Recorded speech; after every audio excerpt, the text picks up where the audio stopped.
Allez, c'est parti.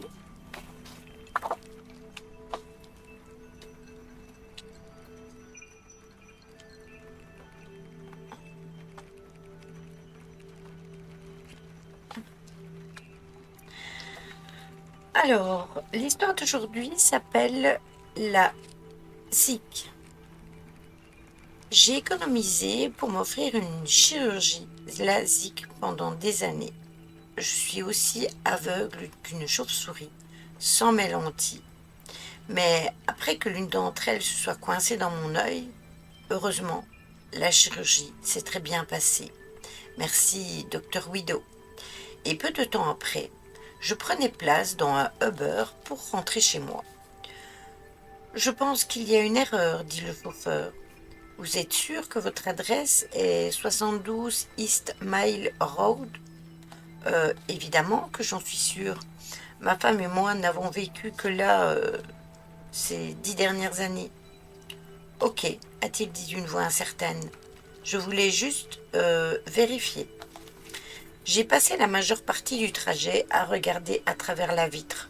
Les maisons, les arbres, les voitures, tout commençait à m'apparaître plus nettement. Je me suis souri à moi-même alors que le conducteur tournait dans notre rue. Et soudainement, il s'est arrêté. « Qu'est-ce que vous faites ?» ai-je demandé. « 72 Est Mill Road, on y est. Mais ce n'est pas ma maison. » J'ai levé les yeux vers cette chose. C'était une petite maison de style colonial, comme ma maison. Mais elle était complètement délabrée, comme si personne n'y avait vécu depuis des années. La peinture blanche se décollait du bois, les arbustes étaient enchevêtrés et envahis par la végétation. Certains rampaient même sur le côté de la maison. Quelques fenêtres du rez-de-chaussée étaient brisées et les pots de fleurs en dessous, ceux dont Maggie s'occupait minutieusement dans notre véritable maison. Ce n'est pas ma maison. Il pointa du doigt la boîte aux lettres. Il y avait bien marqué, avec de la peinture blanche écaillée, un numéro 72. C'est ridicule, ce n'est pas ma maison. Mais le chauffeur Uber me prenait déjà pour un fou. Ok, merci, ai-je dit en sortant de la voiture. J'étais sur le point d'appeler un autre Uber pour me conduire à ma vraie maison quand mon regard s'est posé sur le porche. Là, au bas de la porte, se trouvait un de mes tapis d'entrée. Allez-vous-en, personne n'est à la maison. Je vais penser à ça.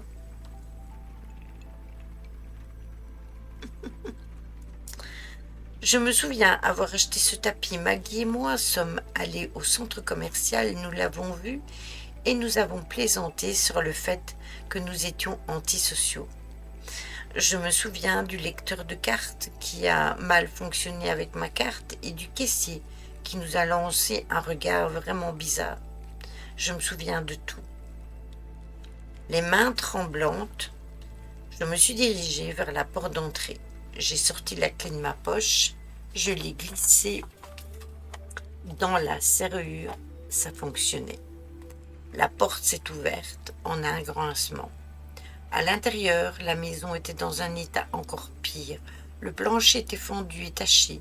Certains murs avaient de grands trous créés par de la moisissure, et sur la table de la cuisine se tenait une pile de courriers, tous adressés à mon nom. Sur la table se trouvait encore un bagel à la cannelle, à moitié entamé, celui que j'avais mangé ce matin. Il n'y avait plus aucun doute, c'était bien ma maison. Mais alors, où était Maggie? Maggie, j'ai appelé. Ma voix résonnait dans la maison vide et en décomposition. Maggie, tu es à la maison? Silence. J'ai monté les escaliers. Chaque marche craquait sous mon poids menaçant de se désintégrer complètement. Quand j'ai atteint l'étage, toutes les portes étaient fermées. Maggie. Encore du silence. Ma main tomba sur la poignée de la porte de notre chambre. En un souffle tremblant, je l'ai poussée et j'ai ouvert la porte. Les rideaux étaient ouverts, une lumière dorée passa à travers les fenêtres, baignait la pièce d'une lueur radieuse, et là, sur le lit, se trouvait un mannequin, son visage peint sur une peau brillante en plastique. Des faux cheveux bruns s'éparpillaient sur l'oreiller, et ses yeux aveugles regardaient le plafond, comme si elle avait été parfaitement en paix. Comme un fou, j'ai commencé à la secouer. Maggie, Maggie? Évidemment, je n'ai rencontré que le silence. Je me suis effondrée dans un coin et j'ai pleuré. Les larmes piquaient mes yeux, fraîchement opérés, mais je ne pouvais pas m'arrêter. Ce médecin n'a pas fait que corriger ma myopie. Il m'a ouvert les yeux. Oh la mouche, laisse-moi tranquille. Lugubre, hein? Oui, surtout que l'histoire se termine comme ça.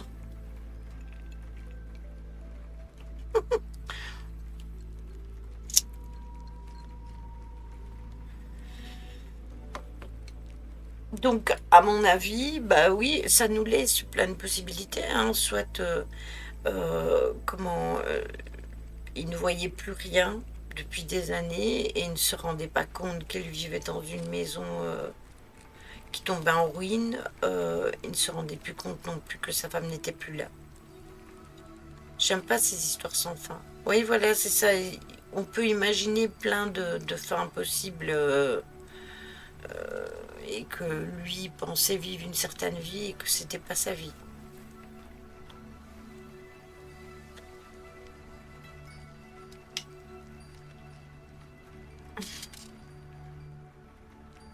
Il n'y a pas de dénouement, c'est ça. Exactement.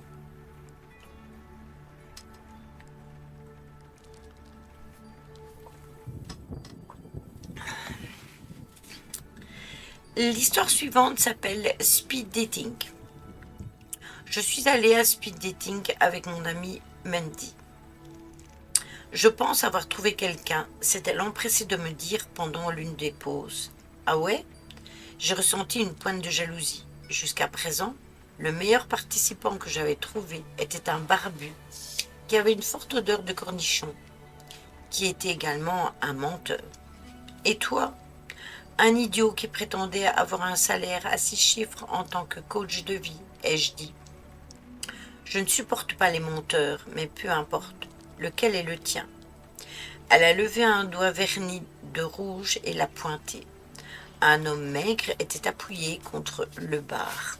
Des cheveux longs, noirs, lissés en arrière, une chemise noire boutonnée, une bague en métal ornant son majeur. Lui? Ai-je demandé. Elle a acquiescé. Il ne ressemblait pas au type habituel de Mindy. C'est le genre de femme qui choisit les paris les plus sûrs. Employé de bureau, qui appelle sa mère tous les jours, l'étudiant qui travaille sur des papiers ennuyeux du style une analyse des relations dans la littérature du XIXe siècle. Pas un demi-gothique, demi-biker. Son nom est Mishka. Il est incroyable. Tu sais ce qu'il m'a dit? Elle a baissé la voix. Il a dit que j'étais la plus belle fille d'ici. J'ai froncé les sourcils. Un gros menteur. Et il travaille chez Goldman Sachs. Ce mec travaille chez Goldman Sachs. C'est définitivement un menteur. Elle a hoché la tête et j'ai étouffé un rire. Je ne savais pas qu'ils embauchaient des gothiques. Quoi? Il n'est pas gothique. Il l'est complètement. La bague, les cheveux longs, la chemise noire. Quoi? Bah non, ses cheveux sont courts, a-t-elle dit. Je ne comprends pas. Avant d'avoir pu répondre, l'organisateur de l'événement a sonné la cloche. Ding ding ding, signalant que la seconde partie était sur le point de commencer. Je suis retournée à ma petite table et de l'autre côté de la pièce, loin de Mindy, ce dont j'avais maintenant reconnaissance. J'ai pris une grande gorgée de vin. Bonjour. J'ai levé les yeux. En face de moi était assis Mishka. Il était habillé encore plus bizarre de près. Les premiers boutons de sa chemise étaient défaits, montrant gratuitement une touffe de poils. Ses mains brillaient dans la lumière comme si elles étaient légèrement grasses. En un sens, cependant, il restait assez attirant, un peu comme ces frites qui sont restées depuis une semaine au fond du frigo. Même si elles sont molles et un peu dégoûtantes, tu n'as qu'une envie, c'est de les manger le plus vite possible. Bark. La Toutou. C'est le nom de mon chat. C'est la petite à l'envol. Je m'appelle Amanda et je dis Mishka. Donc, Mishka, qu'est-ce que tu fais dans la vie? Qu'est-ce que je ne fais pas? A-t-il susurré avec un rire condescendant. Pardon? Rien. Je suis un artiste. Il lui a menti, je le savais. Un silence gênant s'est installé entre nous. Finalement, j'ai continué. Donc, qu'est-ce que tu as à me faire pour t'amuser? Il sourit plus largement que je l'ai vu sourire de toute la soirée. Il s'est ensuite penché plus près, a baissé sa voix au point de murmurer et a dit « Je vais te dire exactement ce que je fais pour m'amuser. Ok, j'aime conduire la nuit, sous la lumière de la pleine lune, avec seulement le vent dans mon dos et les étoiles au-dessus de moi. Sur une moto? On pourrait dire ça, oui. Réponse bizarre, mais d'accord. Je fais un tour de la ville pour voir s'il y a de quoi s'amuser. Il me regardait dans les yeux, voir s'il n'y a pas des speed dating d'organiser, par exemple. Donc tu fais ça souvent, ai-je dit, sans trop savoir où il voulait en venir. Tu as déjà rencontré quelqu'un que tu apprécies? Bien sûr, il y a beaucoup de jolies filles à ces événements. Alors, qu'est-ce que tu fais encore ici? Il sourit à nouveau. Parce que je les ai toutes tuées. Mon cœur s'arrêta. Excuse-moi? Tu sais, tu es la première femme que j'ai rencontrée qui aime les hommes honnêtes. Il sourit. Je le fixai, bouche bée. Je ne comprends pas. Tu viens de dire que tu avais tué? Ding, ding, ding. Il s'est levé, ravi de t'avoir rencontré, Amanda. Puis, il est parti. Le participant suivant se glissait sur son siège. Je m'appelle Franck. Et tu es? Je me suis levée précipitamment, j'ai scruté la pièce, j'ai couru vers l'organisateur. Ce mec-là, Mishka, il vient de me dire qu'il avait tué plusieurs femmes. J'ai besoin de vous.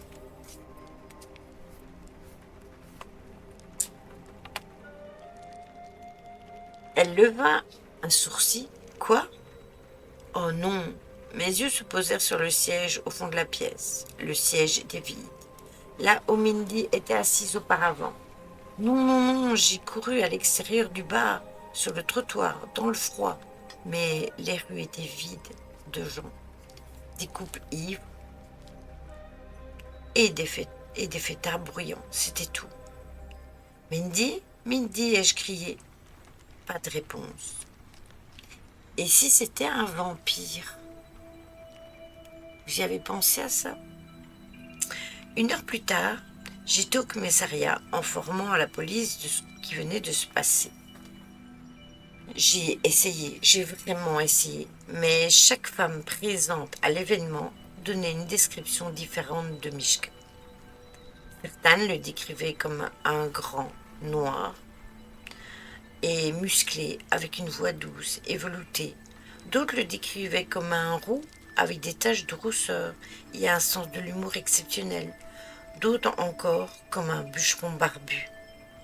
Leur description n'avait qu'une chose en commun. Il était leur type. Et les hommes, ils n'ont pas signalé avoir vu Mishka. Mindy, en fin de compte, a été retrouvée. Son corps a été retrouvé dans la forêt qui se trouve au bord de la ville. Mais pas avant que son sang... Oh, la mouche! n'a été utilisé pour peindre un paysage brut sur un tuyau de drainage en béton près du lac. Je suppose que Mishka, pour moi, était vraiment un homme honnête. Mais comment a-t-il fait pour les tuer? Était-il un vampire assoiffé de sang ou juste un tueur qui utilisait le sang rouge pour créer de belles peintures? Il avait dit que c'était un artiste, oui, c'est ça. C'est exactement un polymorphe, c'est ça. Chaque personne qui l'a vu l'a idéalisé dans le personnage qu'il voulait. Et c'est pour ça que elle, déjà quand elle l'a vu avec son ami, elle le voyait avec les cheveux longs et que son ami le voyait avec les cheveux courts. Parce que justement, elles avaient une façon totalement différente de voir. Non, de peinture rouge. Bon, attendez, je vais me servir à boire avec ma petite bouteille de jus d'orange.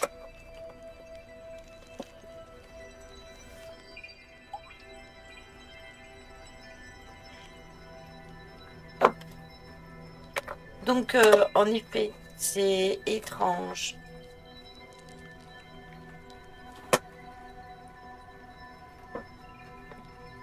Roméo Dracula.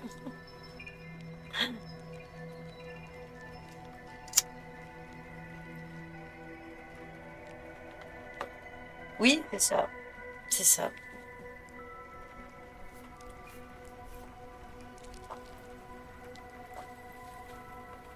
Ouais, c'est Burke. Exactement, c'est là. C'est exactement ce que j'étais en train de penser.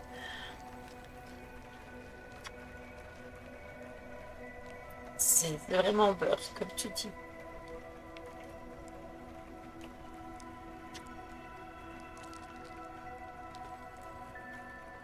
Mais bon, vous savez, il y a des choses bizarres. Hein. Il y a des gens bizarres, très très bizarres. Bon, allez.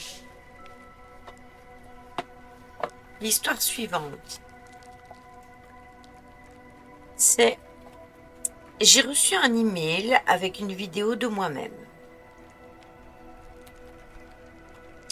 Le programme d'intelligence artificielle de Samsung peut créer une vidéo de nous à partir d'une simple photo. Quand c'est sorti, Internet s'est rempli de fausses vidéos de personnes célèbres, de personnes décédées et même d'œuvres d'art vivantes. George Washington riant à une blague, Mona Lisa souriant et parlant. C'était cool, mais je n'y ai jamais vraiment prêté attention. Juste une nouvelle brique dans l'édifice, toujours en expansion de la technologie. Une raison de plus pour glorifier l'intelligence humaine ou simplement quelque chose de sympa avec lequel s'amuser. C'est ce que je pensais. Jusqu'à ce que je reçoive un mail avec une vidéo de moi-même. Et ça,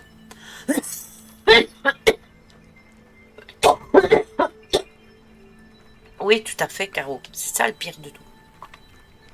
Et ça, cette histoire, je vous avoue, ça existe vraiment. L'email provenait de me@blackwindowsinc.com reçu à 2h14 du matin. J'ai pensé que c'était juste un spam. Une email du genre célibataire chaud dans votre région, etc. Pilule pour élargir votre membre ou complément alimentaire amincissant. Mais quand j'ai vu que l'objet était seulement vidéo, mon cœur s'est mis à battre plus fort. Qu'est-ce qui ne va pas? M'a demandé ma colocataire. Rien. J'ai ouvert le mail. Il n'y avait pas de texte, juste une vidéo en pièce jointe. Est-ce que j'avais vraiment envie de cliquer là-dessus? C'était probablement du porno. L'image affichée montrait seulement un carré noir, ne m'offrant aucun aperçu. J'ai jeté un coup d'œil à Alex. Elle était de nouveau en train d'envoyer des SMS. J'ai baissé le volume de mon téléphone et j'ai cliqué. Une image noire a rempli l'écran. Doucement, ça a évolué en une photographie. C'était une photo de moi. Ma photo de profil de Facebook. Un selfie que j'avais pris il y a quelques jours dans ma chambre. Je venais juste de me faire des tresses et je me trouvais plutôt mignonne. J'espérais que Christopher commente la photo, mais bien sûr, il ne l'avait pas fait.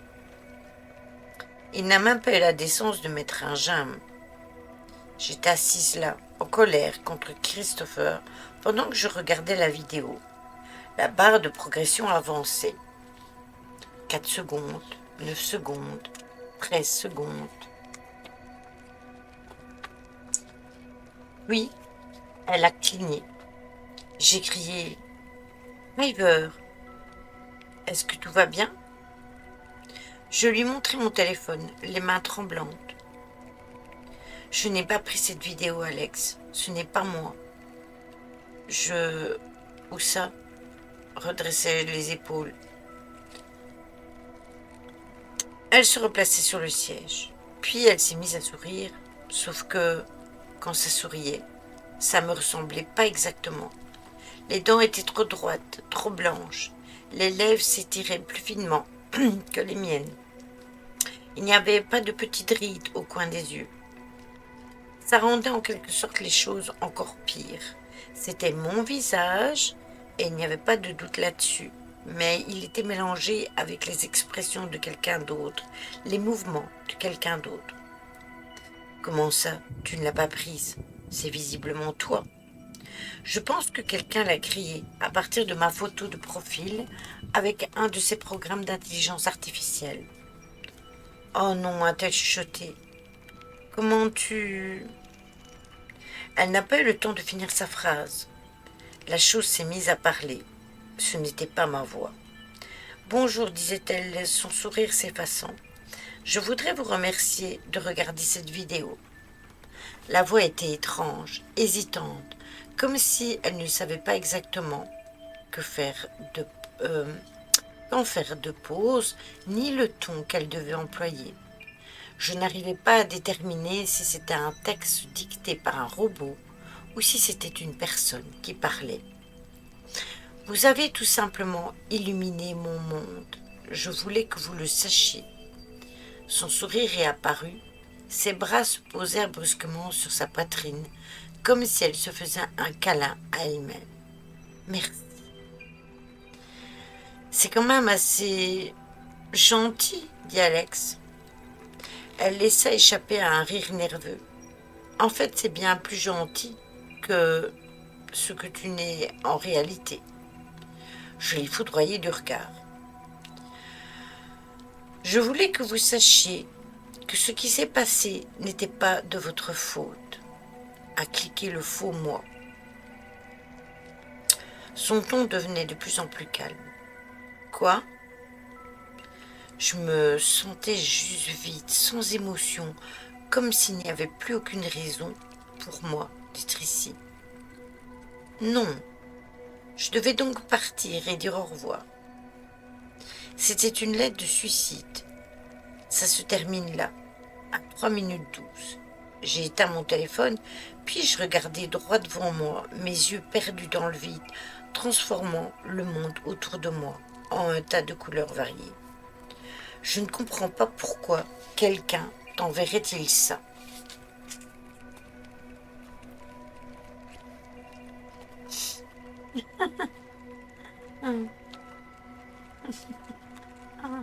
Tout rasé. C'est pas évident. Elle secoua la tête. Quelqu'un va me tuer. Ensuite, il donnera cette vidéo à la police en disant que je me suis suicidée. Alors, je leur dirai que c'est faux. On devrait aller voir la police immédiatement. Et... ding! Le téléphone d'Alex sonna. Elle retira doucement son téléphone de sa poche, tandis qu'elle ouvrait un mail. Ses yeux, alors, se sont écarquillés. C'est une vidéo d'Alex.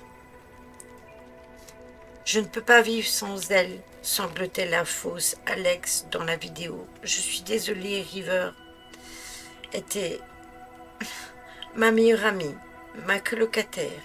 Elle était comme une sœur pour moi. Maintenant qu'elle est partie, j'ai arraché le téléphone de ses mains et je l'ai éteint. Ne regarde pas ça. J'ai attrapé mon téléphone et j'ai appelé la police. Ils sont arrivés seulement 4 minutes plus tard. Excusez-moi. Mais quand nous avons pris nos téléphones et avons cherché les vidéos, elles avaient disparu. Les emails avaient été effacés. Les policiers ont pris notre déposition et sont partis. Mais il n'y avait rien qu'ils puissent faire. On s'est fait un câlin et nous avons pleuré pendant un moment. Ensuite, nous avons entamé une glace Ben & Jerry's et l'avons mangée jusqu'à ce qu'on s'évanouisse dans le canapé. Il ne s'est rien passé le jour suivant, ni le suivant, ni celui d'après.